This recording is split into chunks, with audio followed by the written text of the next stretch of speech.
श्रवण कुमार अग्रवाल जी का परिवार, उनके जो पितरजन होंगे वो जहाँ भी होंगे वो आज वहीं से देखकर प्रसन्न हो रहे होंगे कि आज मेरे वंश में स्वयं भगवान पधारे ही कथा के रूप में, और मेरे पुत्र पुत्रियां, मेरी पुत्र वधू, मेरे प्रपुत्र आज हमारे कल्याण के लिए कर्म कर रहे हैं। तो वो इंद्र को पकड़ कर कह रहे होंगे, देखो इंद्र देवता क्या चल रहा है जामताड़ा के मैं देखने। अरे देखो कुबेर देवता, हे धर्मराज, हे यमदूतो यमराज, देखो मेरी औलाद क्या कर रही है।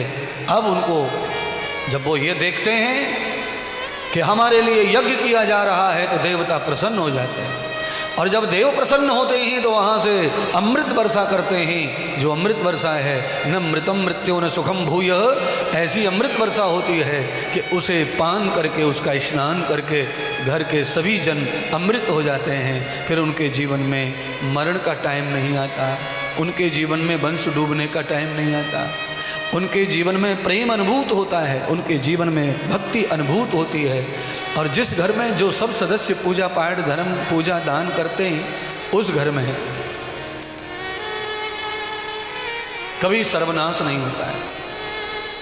उस घर में हाथ से आएंगे, चोट लगेंगी, परेशानियां होंगी, पर सब ठीक हो जाएगा। क्यों? जिस शरीर में इम्यूनिटी होती है उस शरीर में जल्दी हड्डी ठीक, टूटी हुई हड्डी ठीक होती है।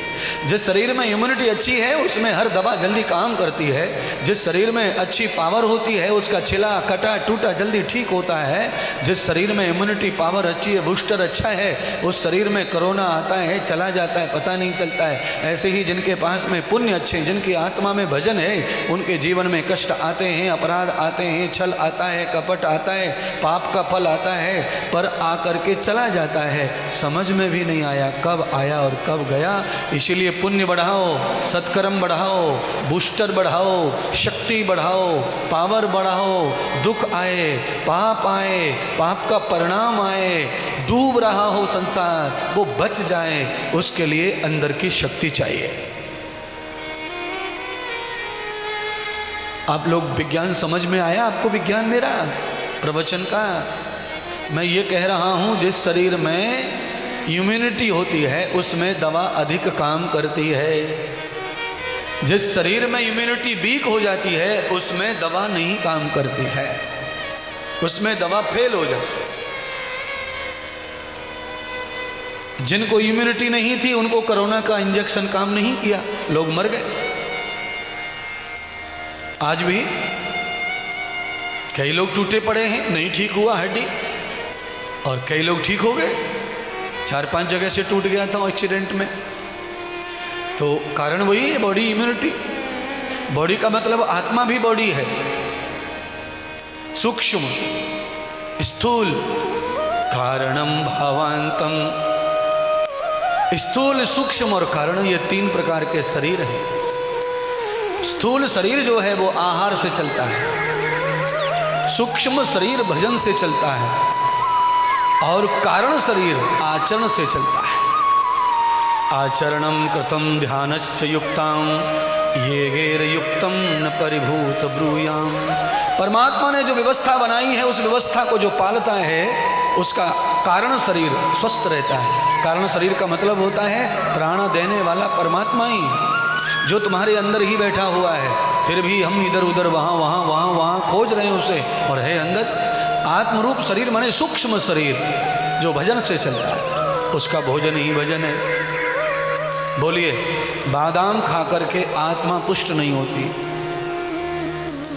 दूध पीकर आत्मा पुष्ट नहीं होती, दंड बैठक लगाकर आत्मा पुष्ट नहीं होती। कौन पुष्ट होता है? छिप जल पावक गगन समीरा। अग्नि जलवायु पृथ्वी से जो शरीर बना है वो व्यायाम से पुष्ट रहता है, आहार से पुष्ट रहता है। आहार से बीमार पड़ता है, आहार से ही स्वस्थ होता है। आहार बिगड़ जाएगा, बीमार हो जाएगा, आहार सही हो गया, सही हो जाएगा। क्यों? क्योंकि ये आहार का ही, व्यवहार का ही शरीर है। मांस हज्जी, मांस मज्जा हड्डी रक्त वाला जो शरीर है वो वही है। तो इसका ध्यान रखो, आहार पर निर्भर रहकर अनुकूल भोजन करो। पेट भर कर भोजन मत करो कभी जिंदगी में। ये सौगंध खा लो आज पंडाल में टीवी पर बैठकर कि पेट भर के भोजन नहीं करना। जो पेट भर के भोजन करते हैं उनका शरीर शीघ्र बीमार पड़ता है। क्षिप जल पावक गगन शमीरा। क्यों? भोजन का मतलब एक है मिट्टी तत्व। अगर मिट्टी तत्व आपने ज़्यादा भर लिया पिंड में तो फिर अग्नि तत्व शांत हो जाएगा, और अग्नि तत्व शांत होने पर भोजन पाचन रुक जाएगा, और पाचन रुका तो अंदर से अपान वायु पैदा होगी, तूफान सा पैदा होगा जो पेट फुला देगा, एसिडिटी बना देगा, माथे में दर्द पैदा कर देगा। क्यों? याभ्यांतम त्वया दर्शिताम। अच्छी पढ़ाई का यही तो फायदा है कथा में। केवल कथा से पुण्य कमाने के लिए आए पांडाल में और पुण्य कमा के चले जाएं, और अस्थमा की वजह से धाई धाई करते रहें, क्या फायदा है कथा सुनने का? पुण्य कमाने से अस्थमा ठीक नहीं हो जाएगा। उसके लिए शरीर को ठीक करना, स्थूल को। महर्षि पतंजलि कहते हैं भजन करना है, मुक्ति करनी है, कोई उन्नति करनी है, किसी भी प्रकार का विकास करना है, दुनिया में यश कमाना है, दुनिया में जय जयकार करवानी है, तो तुम्हारा शरीर अच्छा होना चाहिए, स्वास्थ्य अच्छा होना चाहिए, तुम्हारा स्थूल काया अच्छी होनी चाहिए। अगर तुम्हारी काया डामाडोल हो रही है तो उसमें रहने वाली आत्मा कभी स्वस्थ नहीं रह सकती, उसमें रहने वाला परमात्मा मस्त नहीं रह सकता। रात्रि सोते समय बारिश में घर चुचा रहा हो, बिस्तर के ऊपर टपका पड़ रहा हो, तो बिस्तर में सोने वाला कैसा महसूस करेगा? अंदर ही अंदर बता दो, हम समझ जाते हैं। सोने वाले आदमी के ऊपर छत में से पानी टपक रहा हो और बिस्तर पर गिर रहा हो तो आदमी क्या करेगा, कैसा सोच रहा होगा? सीधा है, सारे लोग मिलकर बोले, मैंने शास्त्री जी का नाम लिया, ठीक है, आप लोग भी बोल सकते हैं, एक स्वर में कह दो कि वो बहुत परेशानी महसूस करेगा, उसको बिल्कुल चैन नहीं पड़ेगा। क्यों? क्योंकि स्थूल जो चीज है वो खराब हो गई है, प्रकृति खराब कर रही है। बारिश आई, पानी टपकने लगा और उसका शरीर बेचैन हो गया, और शरीर बेचैन हुआ तो किसको राम नाम याद आता है? फिर किसी को नहीं। इसीलिए महर्षि पतंजलि योग शास्त्र में कहते हैं कि आहार शुद्धो शुद्ध शुद्धो सत्य शुद्धो ध्रुवो स्मृति। अगर स्मृति ध्रुव है, पवित्र है, तो वो तभी है तब आहार अच्छा हो। मछली खा रहे हो, मांसाहार कर रहे हो, अंडा खा रहे हो, गुटखा चबा रहे हो, दारू पी रहे हो, है दही खा रहे हो, दही भल्ला खा रहे हो, ऊपर से आइसक्रीम खा रहे हो, रबड़ी खा जा रहे हो, खीर पी जा रहे हो, कोई अनुकूलता नहीं है भोजन में, केवल मिल जाए बस टेबल पे रखा हुआ, रौंद डालते हैं चाहे कुछ भी हो जाए पेट में। है ये पैसे वाले ज़्यादा बीमार क्यों हैं? बस यही बीमारी खाई जा रही है। बूंदी को रायतो, बथुआ को रायतो, पालक को रायतो, इधर में धरो खाए तो, इधर में धरो मरो तो।